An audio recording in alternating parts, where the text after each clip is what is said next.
Welcome to my channel. இது போன்ற சுவாரஸ்யமான செய்திகளை தெரிந்து கொள்ள மறக்காம நம்மளுடைய சேனலை சப்ஸ்கிரைப் பண்ணி வச்சுக்கோங்க. என் முதலாளி அம்மா அவளுக்கு மசாஜ் செய்ய சொல்லி என்னை அவள் அறைக்கு அழைத்தாள்.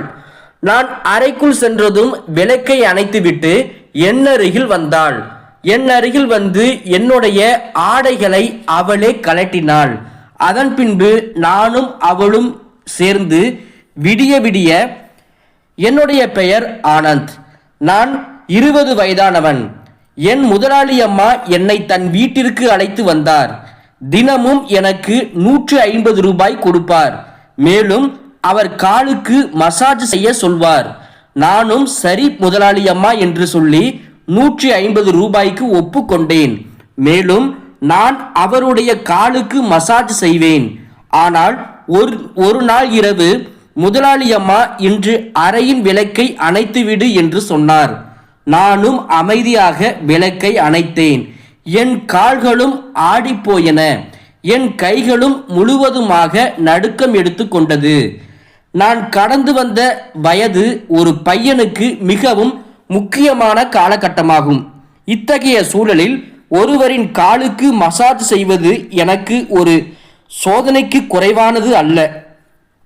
முதலாளி அம்மா என்னை அவருடைய கைக்கு மசாஜ் செய்ய சொன்னபோது நான் சில நிமிடங்கள் அவரை ஆச்சரியத்துடன் பார்த்து கொண்டிருந்தேன். இதை நான் எப்படி செய்ய முடியும்? ஆனால் என் அப்பா முதலாளி அம்மாவின் எந்த வார்த்தைக்கும் மறுப்பு சொல்லாதே என்று சொல்லியிருக்கிறார். அவர் மிகவும் இரக்கமுள்ள பெண்மணி. நீ அவர் மனதில் இடம் பிடித்தால் சம்பளத்தை விட அதிக பணத்தையும் கொடுப்பார் என்று சொல்லியிருந்தார். அவர் எனக்கு பணம் கொடுத்திருந்தார். அதுவும் முழு 150 ரூபாய். மேலும் இந்த பணம் உனக்கு மட்டுமே என்றும் சொன்னார். நானும் மகிழ்ச்சியாக இருந்தேன். ஆனால் அவர் என் கை கால்களில் மசாஜ் செய் என்று சொன்னபோது நானும் அதிர்ச்சியடைந்தேன். எப்படி ஒரு பையனை வைத்து மசாஜ் செய்ய சொல்ல முடியும்? நான் எதுவும் சொல்லவில்லை. ஆனால் அந்த நேரத்தில் நான் மிகவும் மோசமாக பயந்து விட்டேன். அவர் என்னுடைய அறைக்கு அழைத்து சென்றார். என் முயற்சி என்னவென்றால் என் முழு கவனத்தையும் வேலையில் மட்டுமே வைப்பதுதான்.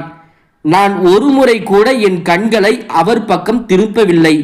நான் இங்கே வேலை செய்ய தொடங்கிய போது ஆரம்ப நாட்களில் வேலையின் வழக்கப்படி முதலாளி அம்மா அறையில் நுழைந்த போது இன்று எனக்கு ஏதோ விசித்திரமாக தெரிந்தார்கள்.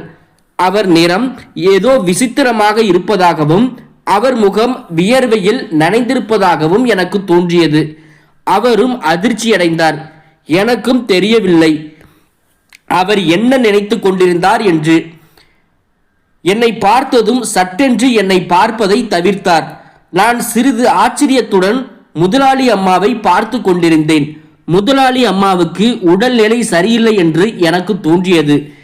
நான் எப்போதும் அமைதியாகவே முதலாளி அம்மாவுக்கு சேவை செய்வேன்.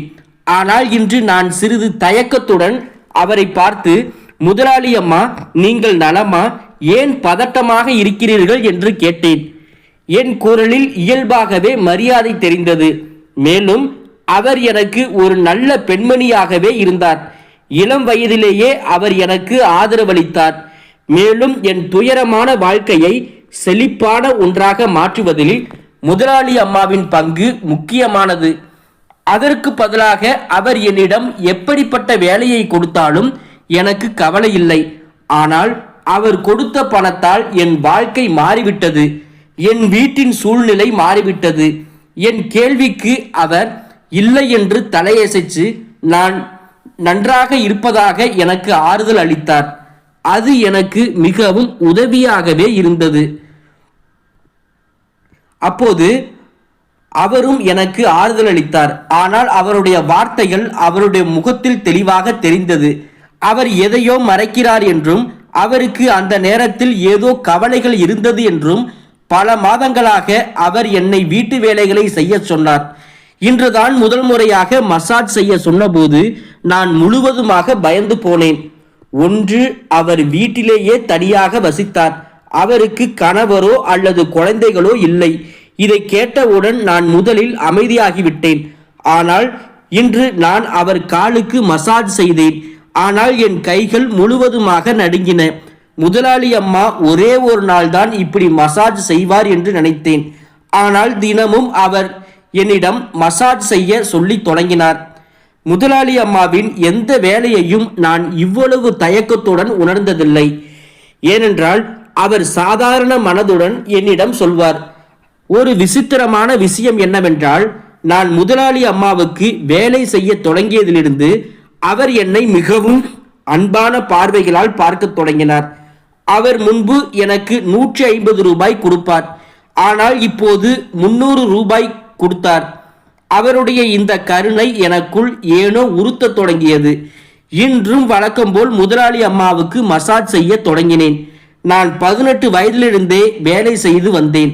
ஆரம்பத்தில் இந்த வேலை எனக்கு மிகவும் சங்கடமாகவும் இருந்தது. ஏன் இந்த வேலைக்கு மட்டும் இப்படி பணம் கொடுக்கிறார் என்று முதலாளி அம்மா என் மீது கோபம் கூட வரும். ஆனால் அது என் வேலை. ஏனென்றால் எனக்கு பணம் தேவைப்பட்டது. மேலும் முதலாளி அம்மா எனக்கு இந்த வேலைக்காக தினமும் 150 ரூபாய் கொடுத்தாலும் இப்போது அதிகமாகவே கொடுத்தார். அதனால்தான் நானும் அமைதியானேன். அவர் ஏன் என்னிடம் இந்த வேலையை செய்ய சொன்னார் என்பது எனக்கு பிற்காலத்தில் தான் புரிந்தது. நான் அவர் காலுக்கு மசாஜ் செய்துவிட்டு அவர் அருகில் அமர்ந்தபோது திடீரென்று முதலாளி அம்மா என்னிடம், ஆனந்த், லைட்டை ஆஃப் செய் என்றார். நான் அதிர்ச்சியுடன் முதலாளி அம்மாவை பார்த்தேன். ஏதோ குழப்பம் நடப்பதாக உணர்ந்தேன். ஆனால் முதலாளி அம்மா எதுவும் சொல்ல தயாராக இல்லை. நான் லைட்டை அணைத்தேன். இருட்டில் மெதுவாக நடந்து முதலாளி அம்மா அருகில் சென்றேன். திடீரென்று இருட்டில் நான் ஏதோ உணர்ந்தேன். அவர் என் கைகளை பிடித்து கொண்டு சொன்ன வார்த்தைகளை கேட்டு என் உயிரே ஆடிப்போயின. என் இதயம் மிக வேகமாக துடிக்க தொடங்கியது. நான் இருந்த இடத்திலேயே ஸ்தம்பித்து போய் உட்கார்ந்து விட்டேன். என்னால் நகரக்கூட முடியவில்லை. முதலாளி அம்மாவின் இந்த வார்த்தைகளை கேட்டு நான் உள்ளுக்குள் உழுக்கப்பட்டேன். நான் சென்னையில் உள்ள ஒரு கிராமத்தில் வாழ்ந்தேன். என் குடும்பம் மிகவும் ஏழ்மையானது. மேலும் எனக்கு 18 வயதாக இருந்ததால் வேலை தேடுவதோ அல்லது சம்பாதிப்பதோ எனக்கு கடினமாக இருந்தது. என் பெற்றோர் கஷ்டப்பட்டு வாழ்வதை பார்த்து நான் ஏக்கத்துடன் இருந்தேன். அவர்கள் வறுமையில் வாடினார்கள். என்னால் அவர்களுக்கு உதவ முடியவில்லை. நான் ஒரு அன்பானவன். என் மனதில் என்னால் எந்த விதத்திலும் பணம் சேர்ந்து அவர்கள் முன் உலகில் எல்லா பொருட்களையும் குவித்து வைக்க வேண்டும் என்று எண்ணினேன். ஒரு வெற்றிகரமான மனிதராகி என் தாய் தந்தைக்கு உதவ வேண்டும். மேலும் அவர்களுக்கு ஒரு நல்ல வாழ்க்கையை கொடுக்க வேண்டும் என்று நான் விரும்பினேன். அதனால்தான் கல்வி படிப்பது என் கனவாகவே இருந்தது. ஏனென்றால் நன்கு படித்தால் மட்டுமே நான் வெற்றி பெற முடியும் என்று எனக்கும் தெரியும். ஆனால் கல்வி படிப்பிற்கு கூட என்னிடம் பணம் இல்லை. எங்கள் வீட்டில் உணவுக்கே மிகவும் கஷ்டமாக இருந்தது. ஆனால் நான் அறிந்திருந்தேன், என் விருப்பத்தை நான் வெளிப்படுத்தினால் நிச்சயமாக என் தாய் தந்தையர் தாங்கள் வாழ்க்கையை மேலும் சிரமப்படுத்தி கொண்டு என்னை படிக்க வைப்பார்கள். நான் அவ்வளவு சுயநலவாதி கிடையாது. நான் என் விருப்பத்தை என் உள்ளுக்குள்ளேயே அடக்கி கொண்டேன். இது என்னை இன்னும் அதிகமாக வருத்தப்பட வைத்தது. அந்த நாட்களில்தான் இந்த முதலாளி அம்மா என் வாழ்க்கையில் வந்தார். அவர் பெயர் ரம்யா. அவர் ஒரு வயதான பெண்மணி. அவர் தனியாக வசித்து வந்தார். அவருடைய கணவர் அவரை விவாகரத்து செய்து விட்டார். மேலும் அவருக்கு குழந்தைகளும் இல்லை. ரம்யாவிடம் நிறைய பணம் இருந்தது. ஆனால் அவர் தனியாகவே இருந்தார். எங்கள் கிராமத்திலும் அவருக்கு நிறைய நிலங்கள் இருந்தன. ரம்யாவுக்கு தன் நிலத்தில் ஏதோ ஒரு முக்கியமான வேலை இருந்தது. அவர் எங்கள் கிராமத்திற்கு வந்தபோது என்னை கூர்ந்து பார்த்து ஏன் பள்ளிக்கு செல்லவில்லை என்று கேட்டார். நானும் வருத்தத்துடன் அவரிடம் என் சூழ்நிலையை எடுத்துரைத்தேன். மேலும் என் சூழ்நிலை காரணமாக என்னால் படிக்க முடியாது. நான் கல்வி கற்க சென்றுவிட்டால் வீட்டில் சாப்பாடு கூட இருக்காது என்று சொன்னேன். என் வார்த்தைகளை கேட்டு ரம்யா ஏதோ சிந்தனையில் ஆழ்ந்தார். பிறகு என் வீட்டிற்கு வந்து என் தாய் தந்தையரிடம் பேசினார். அவர் வீட்டில் உள்ள சிறிய வேலைகளுக்கு என் வயதில் உள்ள ஒரு பையன் தேவை என்று சொன்னார். என் தாய் தந்தையர் இவ்வளவு சிறிய வயதில் எங்கள் மகனை வேலைக்கு அனுப்புவது எப்படி என்று யோசித்துக் கொண்டிருந்தனர். மேலும் அவர்கள் என்னை பற்றி தவறாக எண்ணிவிடக் கூடாது என்றும் யோசித்துக் கொண்டிருந்தார்கள். ஆனால் நான் முன்வந்து அந்த வேலைக்கு சம்மதித்தேன். ரம்யாவிடம் நான் உங்கள் எல்லா வேலைகளையும் செய்ய தயாராக இருக்கிறேன் என்று சொன்னேன். என் உற்சாகத்தை கண்டு என் பெற்றோர் சற்றே ஆச்சரியமடைந்தனர். நான் என்ன செய்ய போகிறேன் என்று எனக்கு அப்போது துளியும் தெரியவில்லை. ரம்யா அவர் சொன்னது போல சிறிய வீட்டு வேலைகளை செய்ய சொல்வார். மேலும் நான் எல்லா வகையான வேலைகளையும் செய்ய தயாராக இருந்தேன். நான் மகிழ்ச்சியுடன் சம்மதித்ததால் என் தாய் தந்தையரும் அமைதியாகிவிட்டனர். ரம்யா என் தாய் தந்தையருக்கு ஒரு நல்ல தொகையை கொடுத்தார். மேலும் ஒவ்வொரு மாதமும் சரியான நேரத்தில் பணம் அனுப்புவதாகவும் உறுதியளித்தார். இதனால் எங்கள் வீட்டில் சூழ்நிலையும் மேம்படும். நானும் என் தாய் தந்தையரும் மகிழ்ச்சி அடைந்தோம். என் கனவு நிறைவேறிக் கொண்டிருந்தது. ஏனென்றால் நான் எப்போதும் என் தாய் தந்தையரின் சூழ்நிலையை மாற்ற காரணமாக இருக்கவே விரும்பினேன். நான் என் பொறுப்புகளை கொஞ்சமாக பேக் செய்தேன். ரம்யா என்னை நகரத்திற்கு அழைத்து சென்றார். நகரத்தில் ரம்யாவுக்கு மிகவும் பெரிய வீடு இருந்தது. என் வாழ்க்கையில் முதலாக இவ்வளவு அழகான வீட்டை கண்டேன். ரம்யா எனக்கு தங்குவதற்கு ஒரு தனி அறையை கொடுத்தார். அந்த அறை மிகவும் சிறியது, ஆனால் மிகவும் அழகாக அமைக்கப்பட்டிருந்தது. அந்த அறையில் விலையுயர்ந்த பொருட்கள் வைக்கப்பட்டிருந்தன. மேலும் அந்த அறை எனக்காகவே தயார் செய்யப்பட்டது போலவே தோன்றியது. ரம்யா எனக்கு சில சிறிய வேலைகளை புரிய வைத்தார். அவற்றில் தினமும் அவருடைய காரை துடைப்பது, இரவு நேரத்தில் டீயுடன் தண்ணீர் கொடுப்பது மற்றும் 3 வேளை உணவுக்கு பாத்திரங்களை கழுவுவது போன்றவை அடங்கும். என்னை போன்ற சூழ்நிலையால் பாதிக்கப்பட்ட ஒரு பையனுக்கு இந்த வேலைகள் மிகவும் எளிமையானவை. ரம்யாவின் வீட்டிற்கு உணவு வெளியில் இருந்து வந்து சமைத்து வந்தது.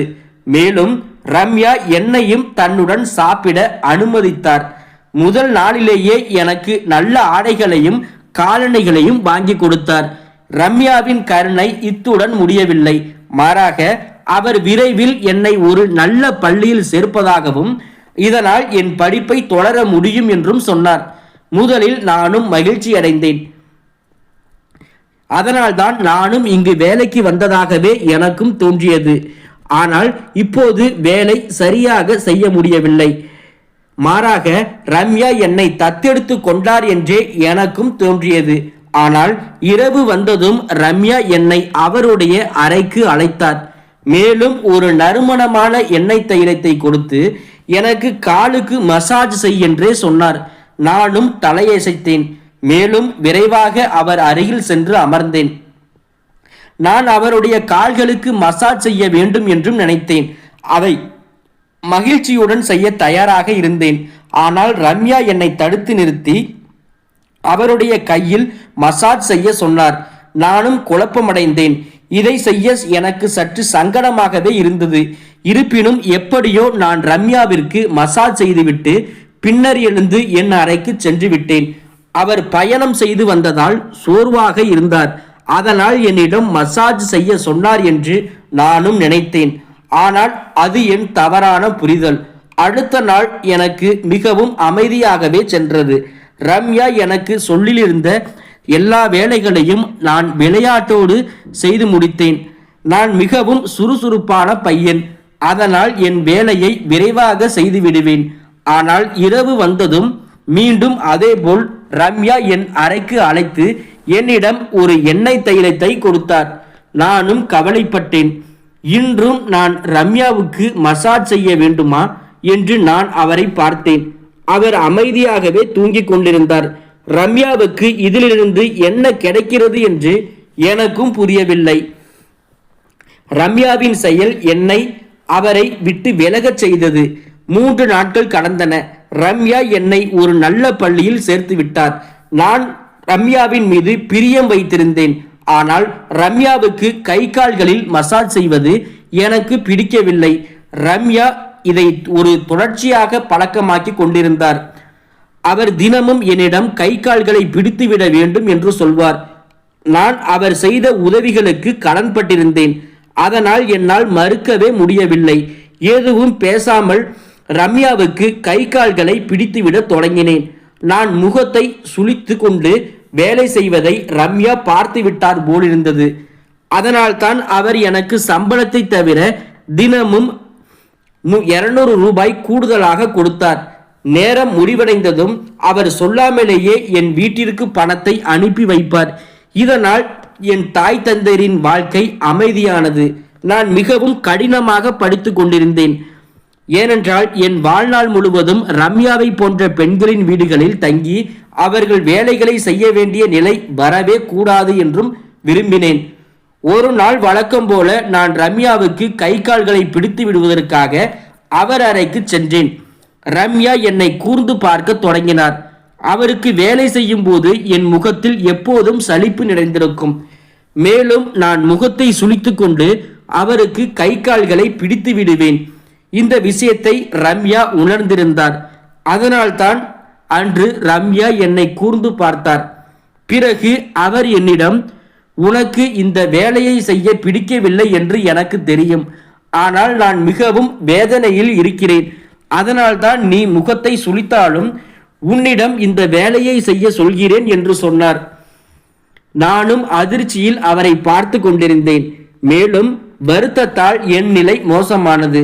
தனக்கு கை தோள்பட்டையில் ஒரு பிரச்சனை இருப்பதாக ரம்யா கூறினார். இதனால் அவர் மசாஜ் இல்லாமல் தூங்க முடியாது. இந்த வேலைக்காக ரம்யா நர்சுகள் மற்றும் பல பெண்களை வேலைக்கு வைக்க முயற்சி செய்திருந்தார். ஆனால் அனைவரும் ஏதேனும் ஒரு காரணத்தை சொல்லி விலகிவிட்டார்கள் போல.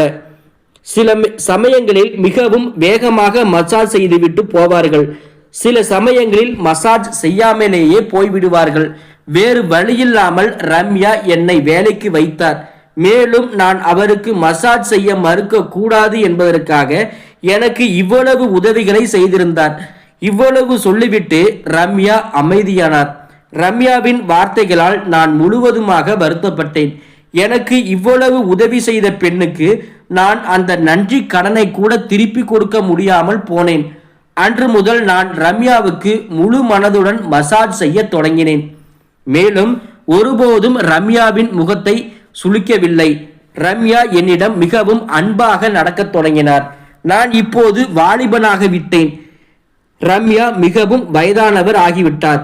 ஒரு நாள் வழக்கப்படி நான் ரம்யாவிற்கு மசாஜ் செய்ய அறைக்கு சென்றபோது ரம்யாவின் நிலை மிகவும் மோசமாக தோன்றியது. நானும், என்ன ஆட்சி முதலாளி அம்மா என்று கேட்டேன். ஆனால் ரம்யா சொல்ல தயாராக இல்லை. நான் மசாஜ் செய்ய தொடங்கிய போது முதல் முறையாக ரம்யா என்னிடம் லைட்டை அணைக்கச் சொன்னார். நானும் ஆச்சரியப்பட்டேன். ஆனால் அவர் சொன்னபடி செய்துவிட்டு அவர் அருகில் அமர்ந்தேன். அந்த நேரத்தில் ரம்யா என் கையை பிடித்து கொண்டு, இன்று என் உடல்நிலை மிகவும் மோசமாக இருக்கிறது. எனக்கு நெஞ்சில் வலி ஏற்படுகிறது. என் நேரம் நெருங்கிவிட்டதாக நான் நினைக்கிறேன் என்றும் சொன்னார். எனக்கு வியர்த்து கொட்டியது. நானும் அமைதியாக அமர்ந்திருந்தேன். ரம்யாவும் சொன்னார், ஆனந்த், நீ என் மனதை கவர்ந்து விட்டாய். எனக்கு ஒரு மகன் இருந்திருந்தால் அது நீயாகத்தான் இருந்திருப்பாய். நான் எப்போதும் உன்னை என் மகனாகவே கருதுகிறேன். நான் என் சொத்து அனைத்தையும் உன் பெயரில் எழுதி வைத்து விட்டேன். உன்னை நீ நன்றாக கவனித்துக்கொள் என்று ரம்யா இவ்வளவுதான் சொன்னார். அவர் அசைவற்று போனார். நான் உடனே எழுந்து லைட்டை போட்டு ரம்யாவை பார்த்தேன். விரைவாக மருத்துவருக்கு அழைப்பு விடுத்தேன். ரம்யாவுக்கு சுத்தமாக பேச்சு மூச்சு இல்லை. மருத்துவர் வந்து பரிசோதனை செய்தார். மேலும் ரம்யாவின் மரணத்திற்கான காரணத்தை கேட்டபோது எனக்கு பெரிய அதிர்ச்சி ஏற்பட்டது. நான் அழுது அழுது பைத்தியம் பிடித்தது போல ஆனேன். ஆனால் எங்களுக்கிடையேயான தாய்மகன் உறவு போன்ற உறவுதான் இருந்தது. ரம்யா எப்பொழுதும் ஒரு மகனிடம் அன்பு செலுத்துவது போல் என்னிடமும் அன்பு செலுத்தினார். என்னை அவருடைய மகனாகவே நினைத்தார். அவருடைய வழக்கறிஞர் அடுத்த நாளே அவருடைய முழு சொத்தையும் என்னிடம் ஒப்படைத்தார். நான் இப்போது மிகவும் பெரிய பணக்காரனாகிவிட்டேன். மேலும் ரம்யாவின் வீட்டிலேயே வசிக்கிறேன். என் தாய் தந்தையரும் என்னுடன் வசிக்கிறார்கள். என் வாழ்க்கை மிகவும் நன்றாக மாறிவிட்டது. என் முதலாளி அம்மா ரம்யா மிகவும் நல்ல பெண்மணியாக இருந்தார். நண்பர்களே, இது போன்ற நல்ல உறவுகளை நாம் சந்திப்பது மிகவும் நல்லதுதான். இந்த வீடியோ பிடிச்சிருந்துச்சு அப்படின்னா உங்களுடைய கருத்துக்களை கீழே இருக்கிற கமெண்ட் செக்ஷன்ல கண்டிப்பா சொல்லுங்க. தேங்க்ஸ் ஃபார் வாட்சிங்.